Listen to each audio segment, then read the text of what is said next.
March 8, 1944. 20,000 feet above the Rhine River.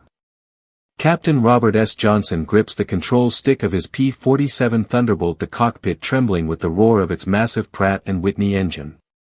Behind him a black swarm. German FW-190s closing fast. Tracer round streak past his canopy, flashes of white-hot light. The smell of fuel and cordite fills the cabin. He banks hard left, his Thunderbolt shudders but holds. Over the radio, static and panic. They are all over me. Break left, break left. Johnson's armor plate rattles under enemy fire, bullets slam into the fuselage. Yet the jug, as pilots call it, refuses to die. The sky above Europe has become a slaughterhouse. And today the hunter will learn what happens when steel meets stubbornness.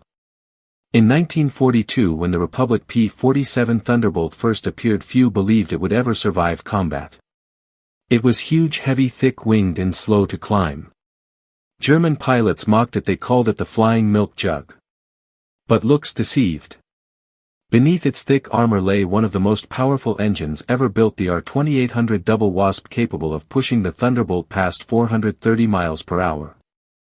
It was armed with 850 caliber Browning machine guns, 4 in each wing, enough firepower to tear through aircraft, trains and even tanks.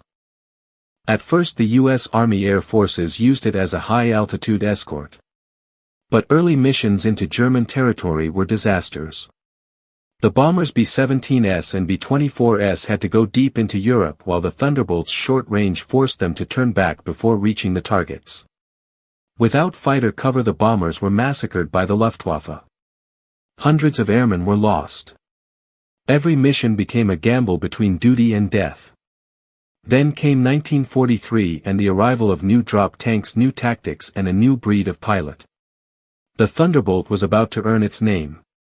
By early 1944 the air war over Europe had reached its breaking point. The Allies needed air superiority, or the planned invasion of Normandy would fail before it began. Enter the 56th Fighter Group, known as Zemke's Wolf Pack. Led by Colonel Hubert Zemke, the unit transformed the P-47 from a clumsy escort into a sky-devouring predator. They flew differently, fast dives, slashing attacks, then climbing back to altitude before the Germans could react. They used the Thunderbolt's weight to their advantage, turning its bulk into momentum. When the German Messerschmitt Bf-109s tried to outclimb them, the jugs simply rolled over and came down like hammers. Still the Germans laughed. They saw the P-47 as slow, sluggish and easy kill. They did not yet know that the Thunderbolt could take punishment no other fighter could endure. March 8, 1944, Germany. The 56th Fighter Group escorts B-17 bombers heading for Berlin. Midway through the run, flak fills the sky, black bursts rock the formations. Out of the clouds, FW-190s and Bf-109 strike. Johnson's flight dives to intercept. He squeezes the trigger, the 850 calibers erupt. Shell casings stream from the wings, a metallic rain. A 190 flashes past, hit square in the wing root, it disintegrates.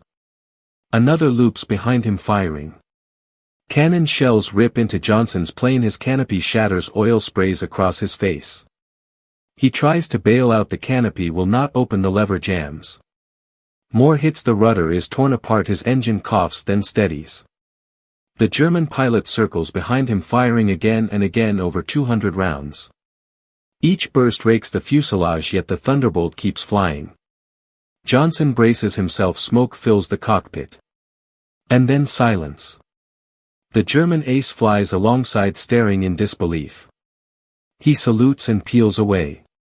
Johnson limps home, half-blind, holes through every surface of his aircraft. He lands the wrecked jug on one wheel. Mechanics count 21 cannon hits and hundreds of bullet holes. But it flew home. And the legend was born. The Germans never laughed again. By the summer of 1944, Thunderbolts ruled the skies from Normandy to Berlin.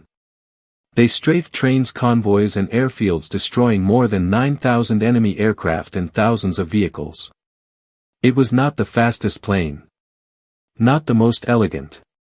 But it was indestructible. Pilots loved it for one reason: it brought them home. Even when the odds said they should not. When the war ended, the Thunderbolt had written its legacy in steel and smoke. It became a symbol of endurance, the machine that refused to die. In every era there is one moment when courage meets invention, when design and will become one. For the men who flew the Jug, that moment came high above Europe, where laughter turned to silence and fear to respect. The P-47 Thunderbolt, the beast that saved the skies. After the war, the P-47 Thunderbolt did not fade into memory. It continued to serve across the world, flown by air forces from France to Brazil, from Mexico to China, its roar echoing through a dozen skies where freedom still needed a voice. Its designers had built it for strength and survival, and that is what it became, a symbol of the ordinary pilot standing against impossible odds.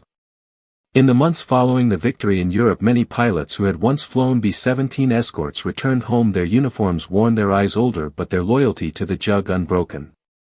They spoke of how it could dive faster than any other Allied fighter, how it could take hits that would tear a Mustang apart, how it turned the tide not with elegance but with raw determination. Colonel Zemke once said the P-47 was more than an aircraft, it was a statement of character.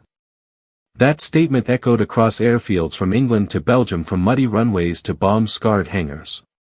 Every dent, every scorch mark on its skin told the same story: resilience and survival.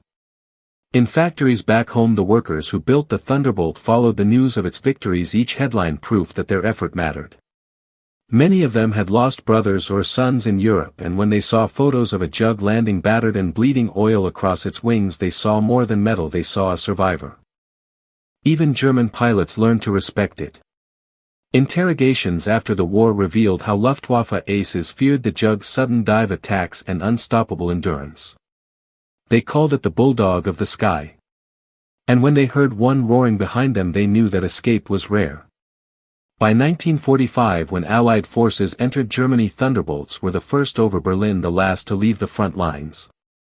They strafed retreating convoys, bridges, tanks, anything that still moved. For many on the ground, the deep growl of its engine meant the end of the war was near. When peace finally came, the P-47 quietly retired, replaced by sleeker, faster jets. But those who flew it never forgot the feeling, the weight, the strength. Even decades later, when they sat in museums beside the few remaining Thunderbolts, they would place a hand on the cold fuselage and whisper the same words: "You never let me down." Today only a handful still fly, restored with care by those who understand what they represent. When one takes off, its thunder rolls across the air like a memory reborn. People look up, their eyes follow the shape through the clouds, and for a moment time bends back to 1944, when young men risked everything and found salvation in a machine of steel. The P-47 was not graceful, but it was honest. It did not promise glory, it promised survival. And in the chaos of the largest war the world had ever known, that promise was enough. It was the juggernaut that refused to fall, the beast that brought its pilots home. The sky may have changed, but its echo remains, a reminder that courage and endurance are sometimes louder than speed or beauty.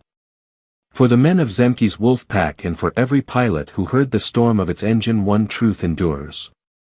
The P-47 Thunderbolt did not just fight wars, it defined what it meant to survive them.